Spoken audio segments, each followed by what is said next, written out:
Have you been wondering how to get started with Google Classroom? Not sure where or how to start? In this video, you're going to learn how to set up your class, get your students logged in, and upload assignments, plus a little more. To create a class, you will need to go to your waffle. Click on Google Classroom and look in the top right-hand corner for the plus sign. This is where you will add each class, and this is the same place that your students will add themselves into your class. They can be in as many different classes as possible, even for the same teacher. The next step will be to create a class name for each individual class. This one will be my test class for the video.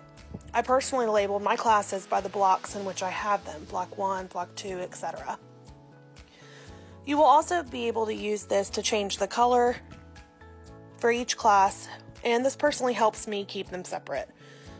You're going to change the room number, etc. The second step is to find your class code. You're going to find this up in the top left-hand corner near your class name. You can see how you would make this larger within a classroom, but for distance learning, you would just screenshot it or email the class code to each class. You will have a different class code for every single class that you make. Another step you may want to do is adjust the comment settings. You will need to decide if you want to allow your students to comment or not. With this setting turned off, you can still assign a post that will be commented on, but this applies to all posted assignments. This setting is up to you, and the last setting is the grading setting. A student will add themselves to your class by using the class code the same way that you created your class, by clicking on the plus sign in the top right-hand corner. You can add students on your own, but truly this can be a mess and it involves a lot of typing. You also can add a co-creator or a co-teacher, like a paraprofessional, in the same area that you would add your students by typing them in. The 4 tabs of your classroom are your stream. This is going to be your most recent activity. Your classroom, this is where you're going to add work for your students. The people, these are your actual class members, paras, etc. And then your grades. You're going to be able to see each individual class grade in this tab. One of my favorite features of Google Classroom is that you can add assignments, activities, voice notes, videos directly from your drive or within a link.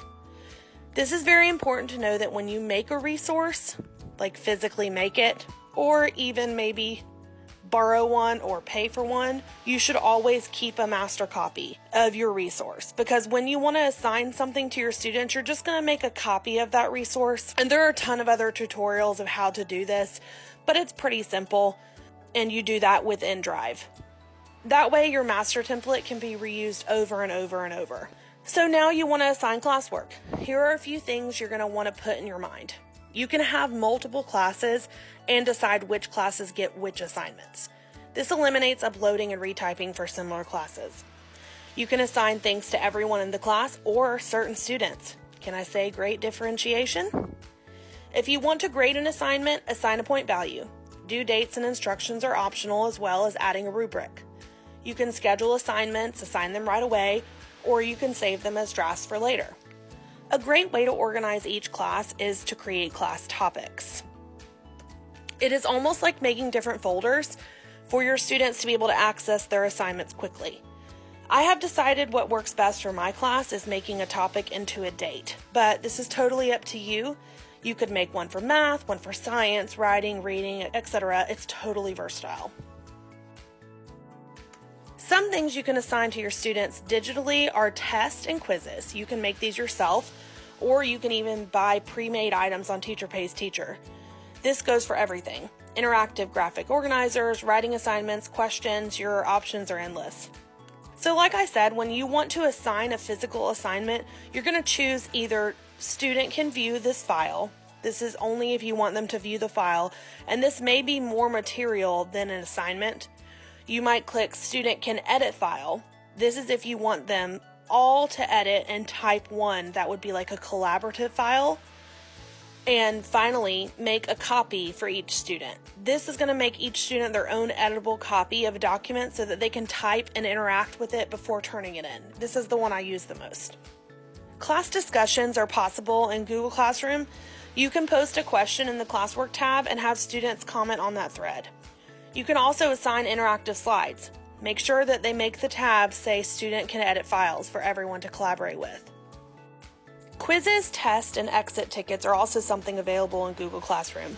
You will use Google Forms for this and can select templates for a blank quiz, exit tickets, assessments, and much more. You can create tests and quizzes that are multiple choice, short and long answers. It can go on and on. Make sure you create the key so it will self-grade it. You can attach so many things to your classroom assignments: files, anything from your device, voice notes, links to YouTube videos, website links. You get the picture. You can even use Loom to record your own video of you teaching and then attach that link to your assignment. Parents are able to receive email summaries showing their student progress. I haven't quite figured this out, but I know it is a possibility and I'm working on it. They can be sent out daily or weekly, but you have to invite them to accept this within an email. Like I said, still trying to figure this one out. To be honest, this video could go on forever because Google has so many neat features, but for now, do some exploring and see how Google Classroom can best benefit your students.